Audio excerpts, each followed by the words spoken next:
കോട്ടയത്തെ മൺട്രോ വിളക്ക് നിങ്ങൾ ആരെങ്കിലും കണ്ടിട്ടുണ്ടോ? കോട്ടയത്ത് കണ്ടിട്ടുണ്ടാകും തീർച്ചയായും. കോട്ടയം പള്ളം പഴുക്കാ നിലത്താണ് ഈ വർഷങ്ങൾ പഴക്കമുള്ള ഈ വിളക്കുമരം ഉള്ളത്. കായൽ സൗന്ദര്യം ആസ്വദിക്കാൻ സാധിക്കുന്ന ഈ സ്ഥലം വലിയ ടൂറിസം സാധ്യതകൾ നമുക്ക് മുന്നിൽ തുറന്നിടുകയാണ്. ഈ വിളക്കുമരം തേടി ഒരു യാത്ര.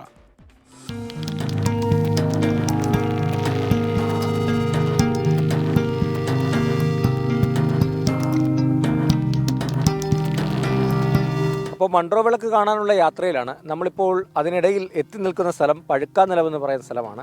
ഇവിടെ എത്തിയാൽ ഈ അപ്പർ കുട്ടനാടിൻ്റെ മനോഹരമായ കാഴ്ചകൾ കൂടി ആസ്വദിക്കാൻ സാധിക്കും. ഇവിടുത്തെ ഈ ഗ്രാമീണ ഭംഗി അതെല്ലാം നമുക്ക് ഈ പഴുക്കാനിലവെന്ന് പറയുന്ന സ്ഥലത്തെത്തിയാൽ വേണ്ടുവോളം ആസ്വദിക്കാനാകും.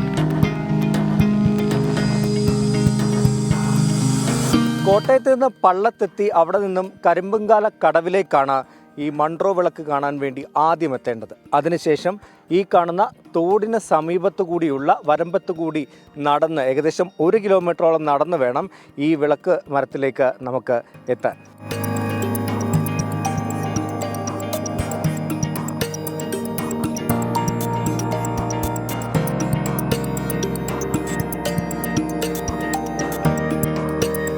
അപ്പോൾ ഇതാണ് നമ്മൾ പറഞ്ഞ ആ കായൽ തീരത്തെ വിളക്കുമരം.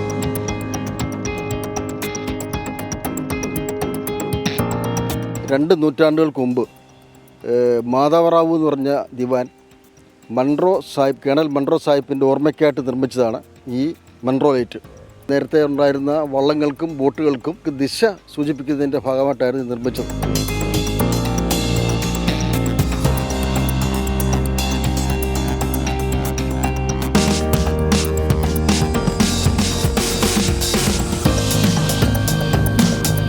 അപ്പോൾ മൺട്രോ വിളക്കിലെ നല്ല ദൃശ്യങ്ങൾ കാണണമെങ്കിൽ ഒരു വള്ളമെടുത്ത് ഇങ്ങനെ കായലിൽ കൂടി ഒന്ന് കറങ്ങിയാലും മതി.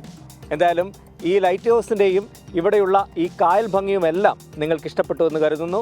കോട്ടയത്ത് നിന്ന് അരുൺ നീണ്ടൂറിനൊപ്പം ടോബി ജോൺസൺ, 24.